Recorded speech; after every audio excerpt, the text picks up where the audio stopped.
नमस्कार साथियों, मैं रामललित स्वागत करता हूं आपका आपके अपने YouTube चैनल EWS पर। जैसे कि पिछली क्लास में हमने हिंदी में स्वर के बारे में बात की थी, ठीक है ना।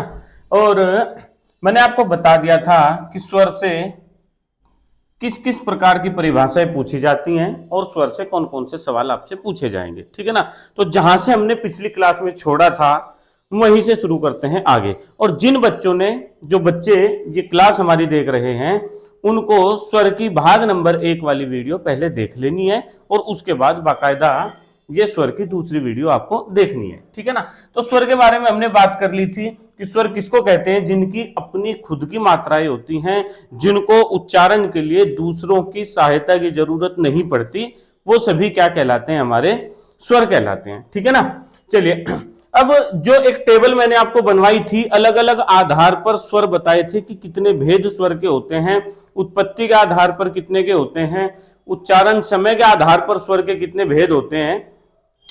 उन सब के बाद अब उनको एक एक करके मैं आपको बताऊंगा कि जो ह्रस्व स्वर होता है वो क्या होता है, कैसे होता है। लेकिन उससे पहले एक चीज और समझेंगे यहां पर, वो है स्वर की संख्या।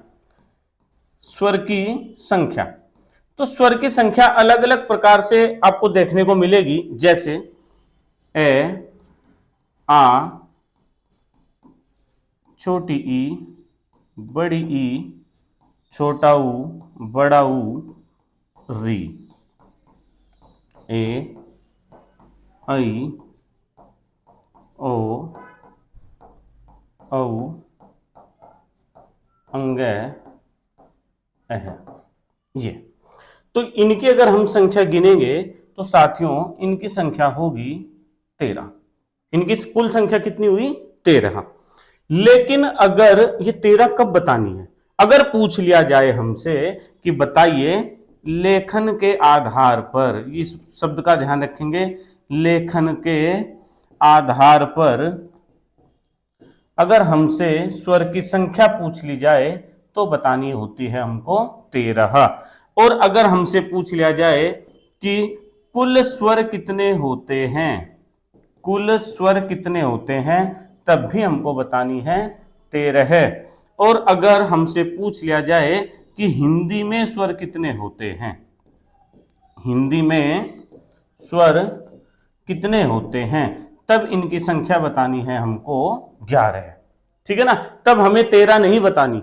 13 कब बतानी है, अगर पूछ लिया जाए लेखन के आधार पर, लिखने के आधार पर स्वर की संख्या यहां से अह तक कितनी होती है, 13 होती है।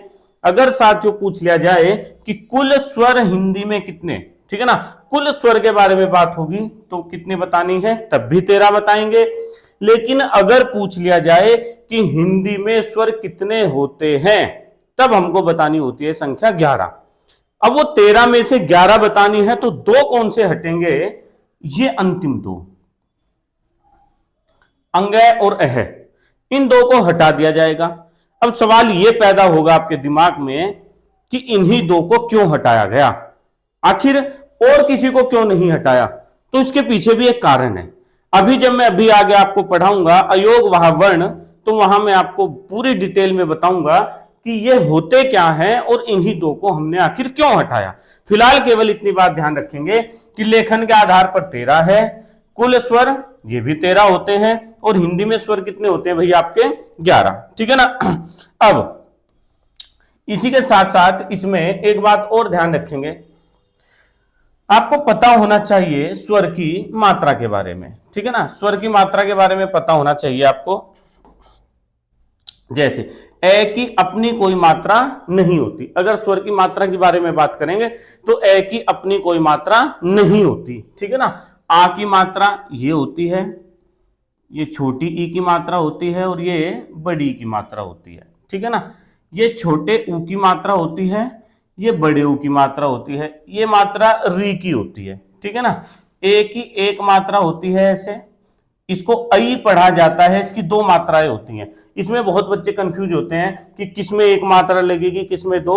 इस ए की एक मात्रा होती है, आई की दो मात्राएं होती हैं, ठीक है ना।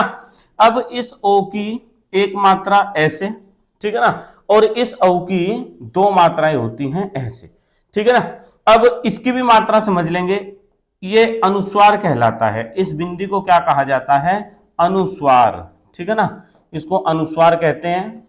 और ये जो सामने दो बिंदी लगी हुई हैं इनको कहा जाता है विसर्ग। इनको क्या कहते हैं? विसर्ग। इसके बारे में अयोगवाह वर्णों में हम पूरे डिटेल से जानेंगे, फिलहाल केवल मात्रा के बारे में बात करेंगे। अब अगला सवाल एक पूछ लिया जाएगा आपको कि बताइए हिंदी में स्वर की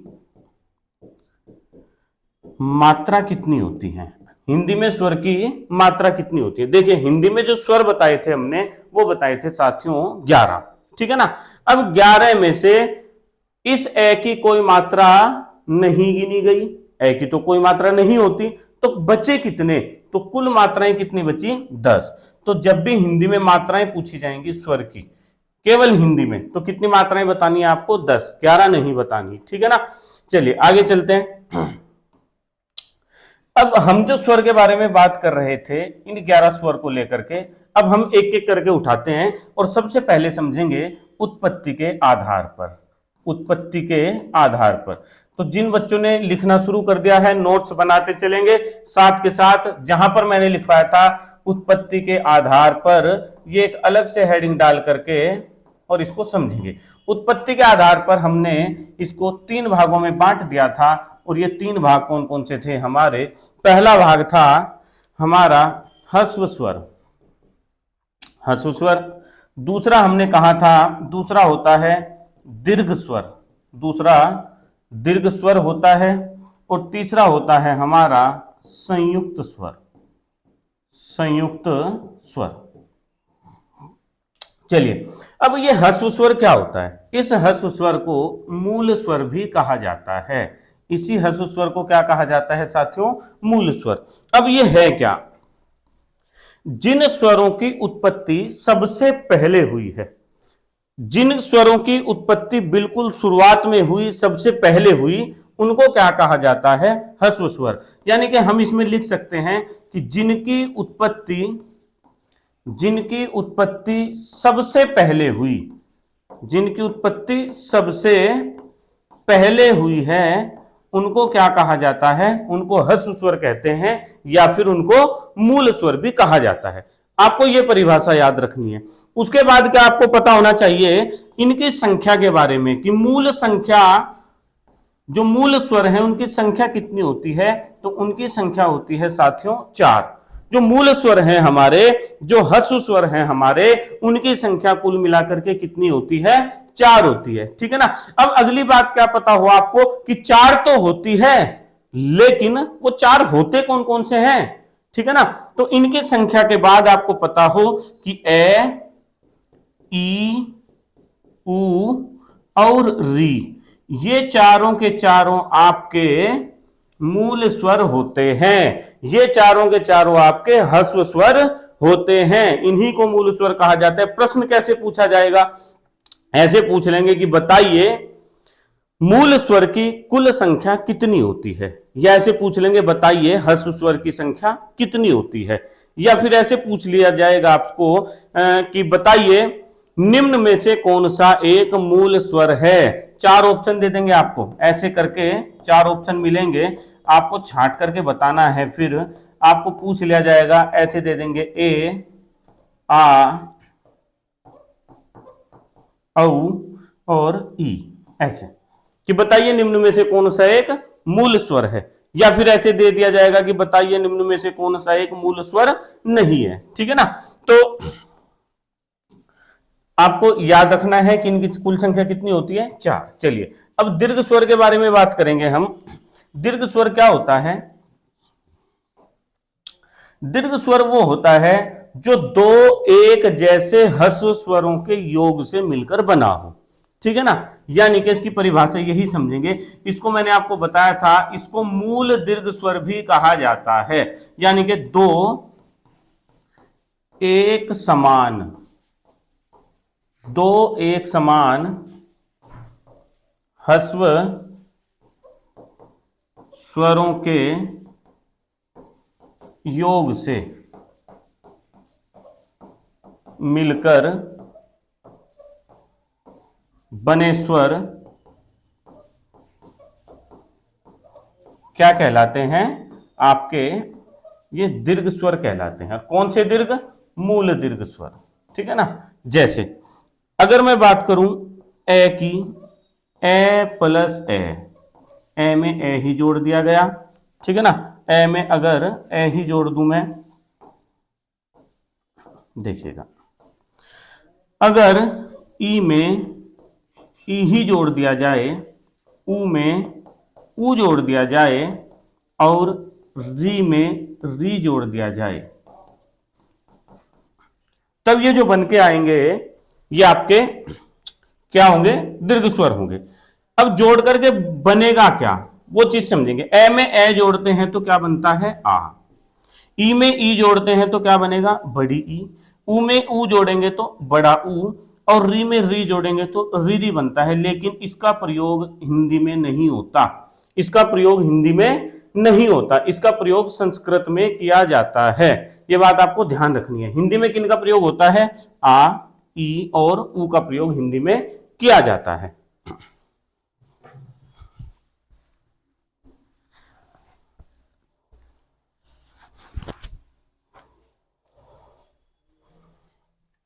ठीक है जी। चलिए उसके बाद हमने क्या लिखा इसमें? दो एक समान ह्रस्व स्वरों के योग से मिलकर जो बने स्वर हैं वो क्या कहलाते हैं? हमारे मूल दीर्घ स्वर कहलाते हैं, ठीक है ना। तो हमने जान लिया ए और ए दोनों एक जैसे हैं तो आ बनेगा, ई और ई एक जैसे हैं तो बड़ी ई बनेगी, ऊ और ऊ एक जैसे हैं तो जो है बड़ा ऊ बनेगा। री और री का प्रयोग जोड़ करके री बनता है, जो कि जिसका प्रयोग संस्कृत में किया जाता है, ठीक है ना। तो यहां से हमें हिंदी में कितने मिले? हमें बात करनी है हिंदी की, तो हमें हिंदी में कितने प्राप्त हुए? यहां से 3, आ, बड़ी ई और बड़ा ऊ, ठीक है ना। चलिए अब संयुक्त स्वर के बारे में बात करेंगे। संयुक्त स्वर क्या होता है?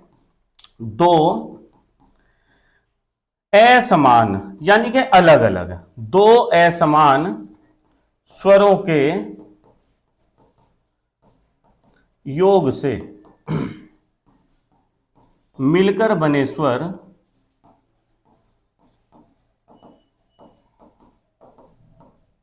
क्या कहलाते हैं? संयुक्त स्वर कहलाते हैं, ठीक है ना। जैसे ए में हमने ई जोड़ दिया, ठीक है ना। ए में ही हमने ए जोड़ दिया। जब ए में ई जोड़ते हैं तो साथियों ए बनता है। ए में ए जोड़ देंगे तो आई का निर्माण होगा। तो ए और आई ऐसे मिलकर के बने हुए हैं, ठीक है ना। ए में अगर हमने ऊ जोड़ दिया और इसी ए में हमने ओ जोड़ दिया, तब भी क्या बनेंगे? ये संयुक्त स्वर ही बनेंगे। ए में ऊ जोड़ते हैं तो ओ का निर्माण होता है, और ए में औ जोड़ते हैं तो औ का निर्माण होता है। ये 4 हमारे ऐसे बने। यहां से प्रश्न कैसे पूछा जाएगा? आपसे पूछ लेंगे कि बताइए ये जो ए है ये किन 2 स्वरों से मिलकर के बना हुआ है? तो आपको पता होना चाहिए ए और छोटी ई मिली तो ए का निर्माण हुआ। इनमें से किसी को भी देकर के आपसे पूछ लिया जाएगा। मान के चलिए ऐसे दे दिया जाएगा कि आई बताइए किन से मिलकर के बना हुआ है। 4 ऑप्शन मिलेंगे आपको, तो आपको पता होना चाहिए कि किन किन से मिलकर के ये बना हुआ है, ठीक है ना। तो अगर मैं बात हिंदी की करूं तो देखिए हमें यहां से 4 स्वर प्राप्त हुए। कितने स्वर प्राप्त हुए? 4। और यहां से मैंने आपको बताया था 3 ये मिले हमें यहां से, तो 4 और 3 7, और यहां से कितने मिले हैं? 4। तो 4 और 3 7 और 4 11, और अभी जो हमने पढ़े हैं वो हिंदी में कितने होते हैं? 11। तो ये जो स्वर हैं हिंदी में, जो जिन स्वरों की 11 की हम बात कर रहे हैं, इनकी उत्पत्ति कैसे हुई ये हमने यहां पर जान लिया। इसके 3 भेद थे, ह्रस्व स्वर, दीर्घ स्वर और संयुक्त स्वर, ठीक है ना। चलिए अब आगे बात करते हैं। इसके अलावा दूसरा जो हमारा आधार था वो था उच्चारण। उच्चारण समय के आधार पर, यानी कि किस स्वर को बोलने में कितना ज्यादा समय लगता है, ठीक है ना। तो इसके भी हमने 3 भेद समझे थे, और 3 भेद कौन कौन से थे वो जरा हम ध्यान से समझ लेंगे। उच्चारण समय के आधार पर पहला है ह्रस्व स्वर, दूसरा है दीर्घ स्वर और तीसरा है प्लुत स्वर। यह बात ध्यान रखनी है, जब भी उच्चारण समय के आधार पर बात होगी तो हमें तीन भेद बताने हैं, ह्रस्व स्वर, दीर्घ स्वर और प्लुत स्वर। ठीक है ना। ह्रस्व स्वर वही है जिसको हमने मूल स्वर भी कहा था, ये कोई अलग नहीं है, जिसको अभी हमने मूल स्वर भी कहा था, ये वही ह्रस्व स्वर है।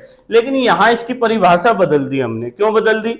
वहां हमने पढ़ा था उत्पत्ति के आधार पर, पैदाइश के आधार पर। ठीक है ना। यहां हम पढ़ रहे हैं इसको उच्चारण समय के आधार पर, यानी कि किस स्वर को उच्चारण करने में कितना समय लगता है। तो ह्रस्व स्वर क्या है? इसका उच्चारण करने में, ठीक है ना, ह्रस्व स्वर का उच्चारण करने में, उच्चारण करने में जो है सबसे कम समय लगता है ना। इनमें सबसे कम समय लगता है, सबसे कम समय लगता है। ठीक है ना। अब एग्जामिनर हो सकता है अगली बात आपसे पूछ ले कि कम समय तो लगता है, लेकिन मुझे जरा ये बता दीजिए कितना कम समय लगता है। कम माने क्या, कितना कम समझे हम इसको। तो अगली बात और हम जानेंगे इसमें कि कितना समय लगता है इसके उच्चारण में। ठीक है ना। एक मात्रा का समय लगता है साथियों। कितना कम समय लगता है? एक मात्रा का समय लगता है। एक मात्रा का समय लगता है किसमें? मूल स्वर, ह्रस्व स्वर के उच्चारण में। और एक मात्रा का समय लगने के कारण ही, ये जो पॉइंट लिख रहा हूं बहुत ध्यान से समझिएगा, एक मात्रा का समय लगने के कारण ही इसको एक मात्रिक स्वर भी कहा जाता है। क्या कहते हैं साथियों? एक मात्रिक स्वर। तो ये पॉइंट बिल्कुल ध्यान रखिएगा, पूछ लिया जाएगा आपसे। ह्रस्व स्वर, मूल स्वर, एक मात्रिक स्वर, सभी स्वर बराबर होते हैं और इनकी संख्या कितनी है? 4 है। वही 4 जो अभी हमने पढ़े थे, ए, ई, उ और री, यही इनकी संख्या 4 होती है। तो ये बात आपको ध्यान रखनी है। ठीक है ना। चलिए, एक मात्रिक स्वर समझ में आए। ह्रस्व स्वर क्या होता है? जिनका उच्चारण करने में एक मात्रा का समय लगे। अब उसके बाद हम बात करते हैं दीर्घ स्वर के बारे में। दीर्घ स्वर क्या होता है? जिसमें ह्रस्व स्वर से 2 गुना अधिक समय लगे। कितने गुना? 2 गुना समय लगे। 2 गुना समय लगेगा। ठीक है जी। वो क्या होते हैं? हमारे दीर्घ स्वर होते हैं। ठीक है। अब 2 गुने का मतलब क्या समझेंगे यहां? अगर इसमें एक मात्रिक स्वर था, एक मात्रा का समय लगा था, तो इसमें 2 मात्रा का समय लगता है। कितना समय लगता है भाई? 2 मात्रा का समय लगता है। और जब इसमें 2 मात्रा का समय लगेगा तो इसको द्विमात्रिक स्वर भी कहा जाता है। कैसा स्वर कहते हैं इसको भाई? द्विमात्रिक स्वर भी कहा जाता है। यानी कि 2 मात्राओं वाला, जिसके उच्चारण में 2-2 मात्राओं का समय लगे। और उसका कारण समझिएगा, जैसे ये तो ए था अकेला, ए को एक मात्रा का समय चाहिए, लेकिन ये क्या था? ये था आ। और आ कैसे बना था भाई हमारा? ए प्लस ए, एक मात्रा ए की और एक मात्रा दूसरे ए की। तो कितना समय लगा? 2 मात्रा का समय लगा। ठीक है ना। बड़ी ई, बड़ा ऊ, ठीक है ना। यहां पर ए, आई, ओ और औ, 7। तो 7 और 4 कितने हुए? 11 है। अब कुछ बच्चों के दिमाग में आएगा जी दीर्घ स्वर तो हमने पहले भी पढ़े, वहां कितने बताए थे? 3। तो वो क्या थे हमारे? वो हमारे थे मूल दीर्घ स्वर। ठीक है ना। और ये जो दीर्घ स्वर हैं, इसके असल में 2 ही भेद होते हैं। 2 भेद कौन कौन से होते हैं इसके? ये होता है, एक तो मूल दीर्घ स्वर होता है और एक संयुक्त स्वर होता है। संयुक्त स्वर होता है। ठीक है ना। मूल दीर्घ और संयुक्त स्वर। मूल दीर्घ में कौन कौन से आते हैं इसमें से? आ, बड़ी ई, बड़ा ऊ। यहां कौन कौन से आते हैं? ए, आई, ओ और औ।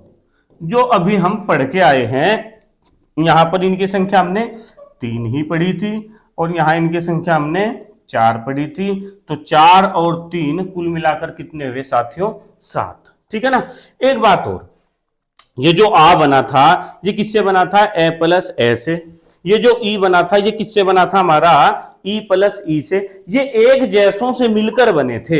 एक जैसों से जो मिलकर बने हों, जो एक ही जाति से मिलकर बने हों, इन स्वरों को सजातीय स्वर भी कहा जाता है, क्योंकि साथियों ये एक जैसों से मिलकर के बने हुए हैं।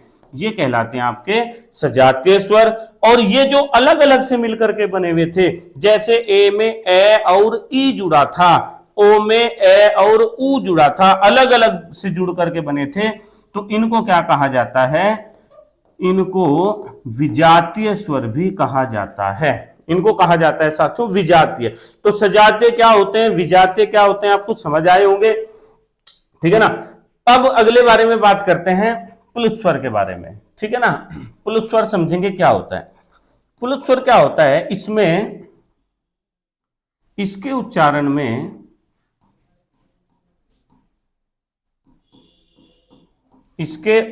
में ह्रस्व व दीर्घ दोनों से अधिक समय लगता है। दोनों से अधिक समय लगता है। ठीक है ना। यानी कि इसमें ह्रस्व से भी अधिक समय लगता है और दीर्घ से भी अधिक समय लगता है।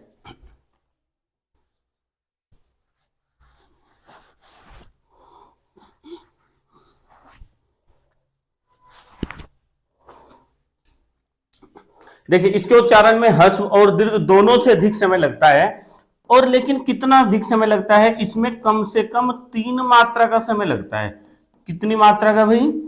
3 मात्रा का समय लगता है।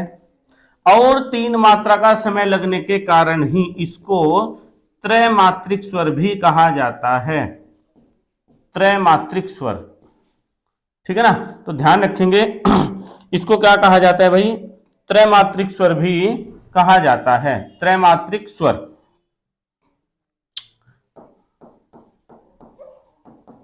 त्रैमात्रिक का मतलब क्या हुआ? जिसके उच्चारण में 3 मात्राओं का समय लगता हो। अब ये होते कौन कौन से? क्योंकि अभी हमने पढ़ा हिंदी में होते हैं 11 है, और 11 में से 4 तो ये लिखे हमने, 4, और 7 ये लिखे, तो 7 और 4 कितने हुए? 11। और ये 11 के 11 हमने लिख लिए। तो इसमें कौन से आएंगे पुलिस स्वर में? देखिए पुलिस स्वर में अलग से कोई नहीं आते। पुलिस स्वर का मामला क्या है? मान के चलिए कोई भी मात्रा को अगर हम लंबे समय अंतराल तक बढ़ाकर बोल दें तो वही किसमें चले जाते हैं? पुलिस स्वर में चले जाते हैं। इनको लिखने के 2 तरीके हैं। एक तो इसको वर्तुल चिन्ह से लिखा जाता है, एक इसको 3 इकाई से लिखा जाता है। साथियों 2 तरीके आपको ध्यान होने चाहिए केवल। अगर कहीं ये वर्तुल चिन्ह लिखा दिख जाए, इस चिन्ह का नाम होता है वर्तुल चिन्ह। गुरु भी कहते हैं इसको, वो छंद में हम बात करेंगे गुरु लघु की। इसको कहा जाता है 3 इकाई। इसका मतलब हुआ इसने जिस मात्रा के सामने लगा हुआ है, इसने उस मात्रा को 3 गुना समय अधिक तक के बढ़ा दिया। ठीक है ना। तो ये वर्तुल चिन्ह हुआ हमारा। जैसे मान के चलिए एक शब्द राम लिखा हुआ है। एक तो राम था खाली, तो राम को तो हम आ की मात्रा लगाकर पढ़ ही देंगे। ये आ की मात्रा के सामने वर्तुल चिन्ह लगा दिया, अब ये राम नहीं हुआ, ये क्या हुआ? राम। ऐसे ये जो आ की मात्रा का हमने समय बढ़ाया है, ये क्या कहलाएगा? वर्तुल चिन्ह कहलाएगा। जैसे ओम लिखा हुआ देखा होगा आपने, ओम ऐसे लिखा जाता है, ओम 3 इकाई का प्रयोग करके ऐसे भी लिखा हुआ आपने जरूर देखा होगा। तो कहीं पर भी इन दोनों चिन्हों में से कोई सा भी एक लिखा मिल जाए आपको तो समझ जाइएगा वो वर्तुल, ये जो है पुलिस स्वर का उदाहरण है। ठीक है। चलिए आगे बात करते हैं। उसके बाद जिह्वा स्थान के आधार पर,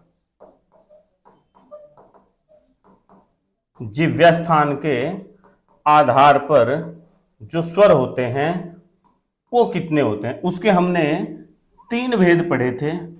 पहला होता है अग्र स्वर, दूसरा होता है मध्य स्वर, तीसरा होता है पश्च स्वर। अब देखिएगा, जिह्वा का मतलब होता है जीभ। जीभ के स्थान के आधार पर कितने भेद होते हैं? 3 भेद हम टोटल पढ़ने वाले हैं, अग्र स्वर, मध्य स्वर और पश्च स्वर। ठीक है ना। अग्र का मतलब समझेंगे क्या है। अग्र माने होता है आगे, यानी कि जीभ के अगले हिस्से से बोले जाने वाले स्वर क्या कहलाते हैं साथियों? अग्र स्वर कहलाते हैं। ठीक है ना। तो अग्र का मतलब आगे होता है। चलिए इसकी पहली बात समझेंगे, इसमें आपको क्या पता होना चाहिए, यानी कि जीभ के अगले भाग से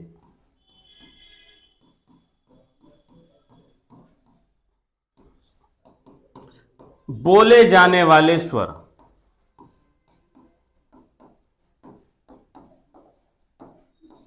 जीभ के अगले भाग से बोले जाने वाले स्वर क्या कहलाते हैं?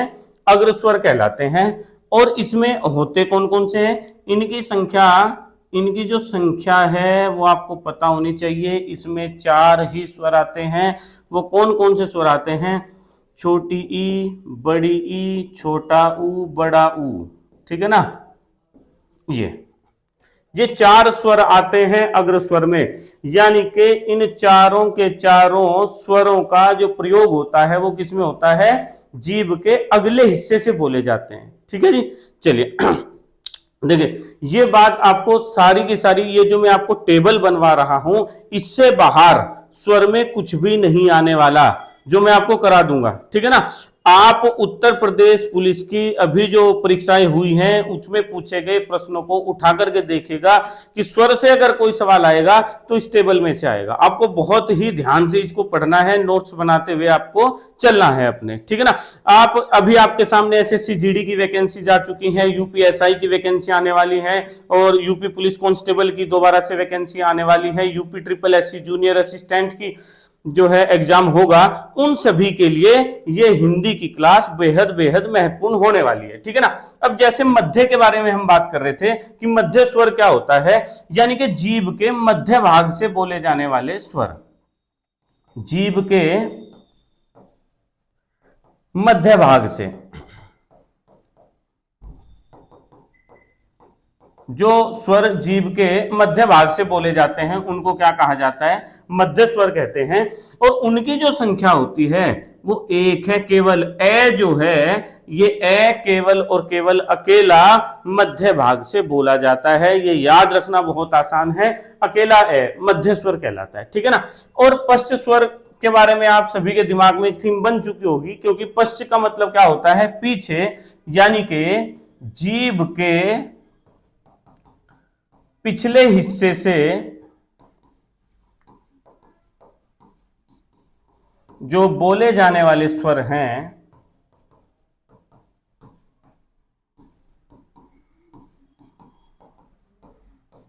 वो क्या कहलाते हैं?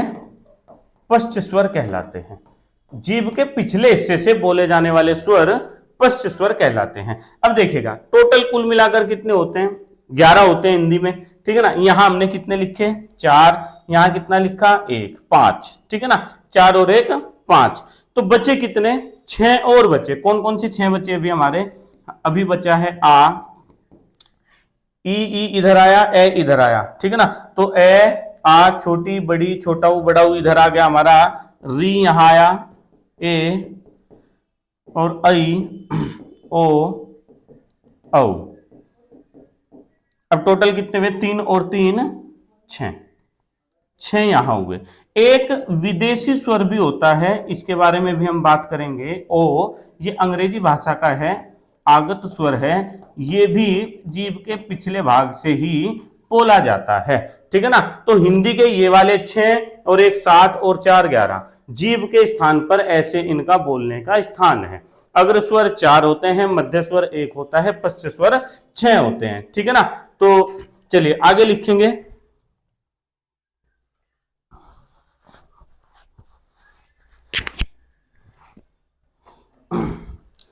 अगला पॉइंट समझते हैं इसी में, मुंह के आकार के आधार पर।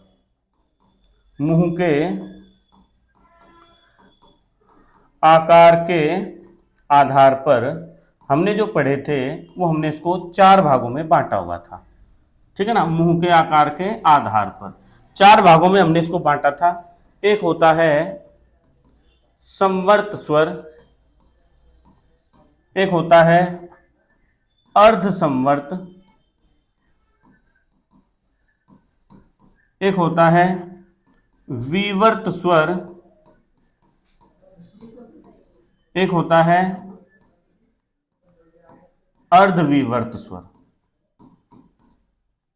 संवर्त स्वर समझेंगे क्या होता है, मुंह के आकार के आधार पर, यानी कि मुंह जिसमें ज्यादा खुलता है, कम खुलता है, कितना खुलता है, कितना नहीं खुलता, कितना बंद रहता है, उसके आकार के आधार पर हमने इसको 4 भागों में बांट दिया। ठीक है ना।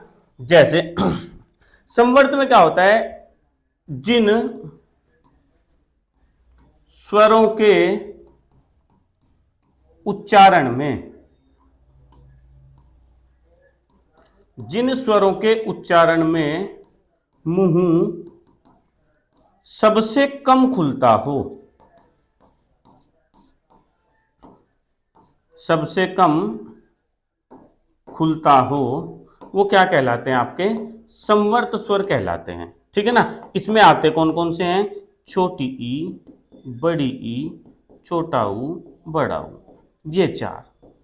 ठीक है ना। जिन स्वरों के उच्चारण में मुंह सबसे कम खुलता हो उनको संवर्त कहते हैं। अधिकतर बच्चे इसमें कंफ्यूज रहते हैं कि संवर्त कौन से होते हैं, विवर्त कौन से हैं, तो बहुत ध्यान से इनको समझेंगे, परीक्षाओं में पूछे जाते हैं कि ठीक है ना, कि संवर्त स्वर कौन कौन से हुए भाई, आपके जिनके उच्चारण में जो है मुंह सबसे कम खुलता हो वो क्या कहलाते हैं, आपके संवर्त स्वर कहलाते हैं। ठीक है ना। चलिए हम आगे बात करेंगे हम अर्ध संवर्त स्वर की, जिनके उच्चारण में, जिनके उच्चारण में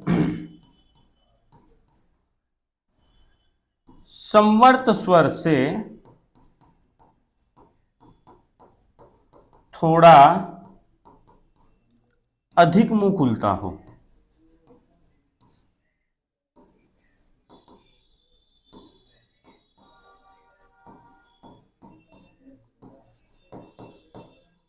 जिनके उच्चारण में इस संवर्त से मुंह थोड़ा अधिक खुलता हो वो क्या कहलाते हैं, वो अर्ध संवर्त कहलाते हैं।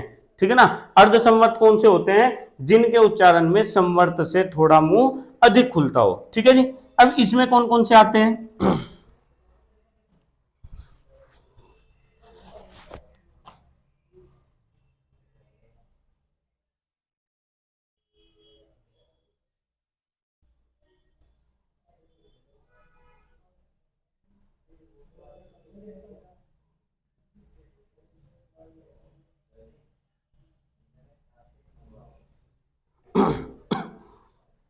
चलिए अर्ध संवर्त में कौन कौन से आते हैं देखिएगा।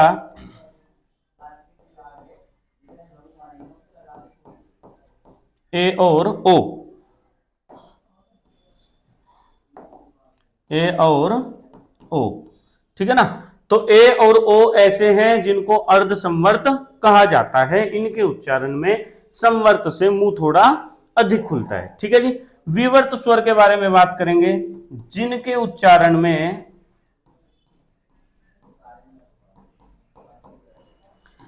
जिनके उच्चारण में मुंह सबसे अधिक खुलता है, सबसे अधिक खुलता है। ठीक है ना। इसमें कौन सा आता है आपका आ का उच्चारण करते समय मुंह सबसे अधिक खुलता है। ठीक है ना। चलिए उसके बारे में बात करेंगे, अर्धविवर्त के बारे में, जिनके उच्चारण में मुंह विवर्त से थोड़ा कम तथा अर्ध संवर्त से थोड़ा अधिक खुलता है।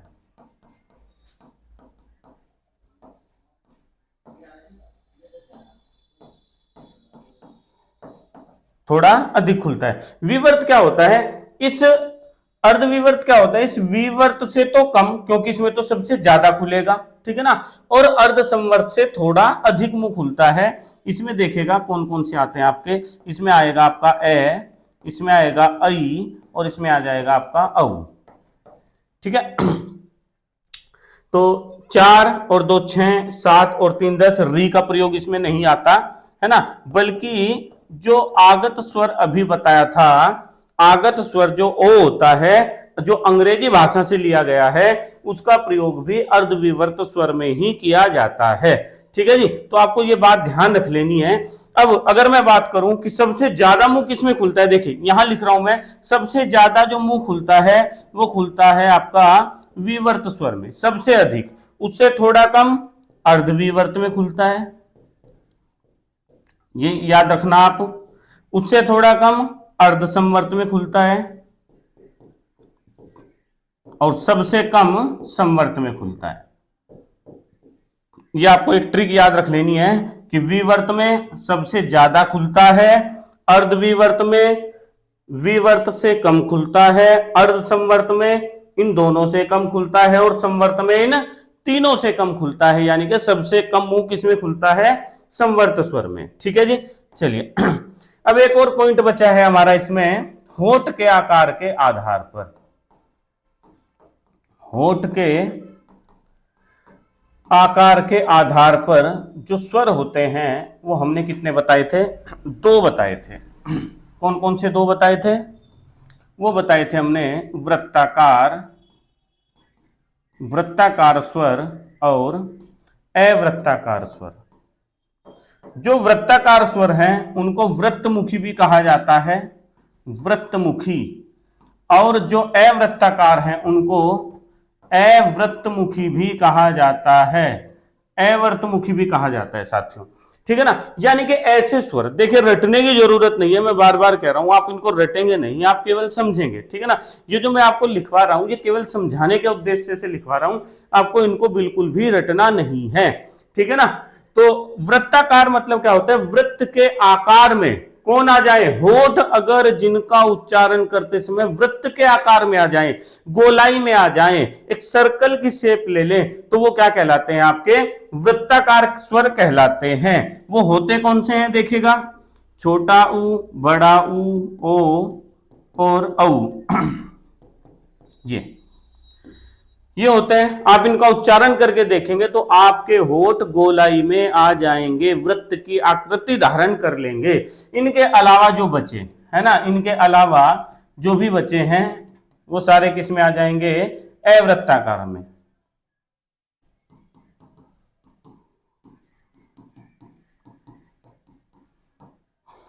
ओ और औ तो इधर आएंगे आपके, ठीक है जी। देखिए कितने हुए, इधर 4 हुए, इधर कितने हुए, 3 2 5 6 7, 7 और 4 कितने होते हैं, 11, और हिंदी में हमने स्वर कितने बताए थे साथियों, 11, ठीक है ना। उसके बाद ये स्वर थे हमारे 5 आधार पर, यानी कि उत्पत्ति के आधार पर, उच्चारण समय के आधार पर, जिह्वा स्थान के आधार पर, मुख के आकार के आधार पर, और होठ के आकार के आधार पर हमने स्वरों का वर्गीकरण समझा है। इसके बाद एक अभी मैंने बात की थी आपसे आगत स्वर के बारे में। आगत स्वर, इसकी संख्या 1 है, इसको जो है ग्रहित स्वर भी कहा जाता है। ग्रहित स्वर का मतलब होता है ग्रहण कर किया हुआ, जो हमने ग्रहण किया हुआ। आगत मतलब जो आया हुआ हो, इसी को विदेशी स्वर भी कहेंगे। इसी को क्या कहेंगे, विदेशी स्वर, क्योंकि ये हमारी अपनी भाषा का नहीं है। इसकी संख्या 1 है, ओ, ठीक है ना। इसकी संख्या क्या है, ओ, और ये किस भाषा से लिया गया है, अंग्रेजी भाषा से लिया गया है। ये अंग्रेजी भाषा से लिया गया है। देखिए मान के चलिएगा हमको कोई शब्द लिखना है डॉक्टर, तो डॉक्टर ऐसे लिखा जाएगा, है ना। तो डॉक्टर ये वाला सही होगा, और डॉक्टर अगर हमने अपने वाला ओ लगा दिया गलत होगा। अंग्रेजी भाषा का शब्द है, ऐसे लिखा जाएगा। जैसे ऑफिस लिखते हैं, कॉफी लिखते हैं, हॉस्पिटल लिखते हैं, तो ऐसे सारे शब्द, इन पर ये कौन सा आता है, हमारा आगत स्वर आता है, ठीक है जी।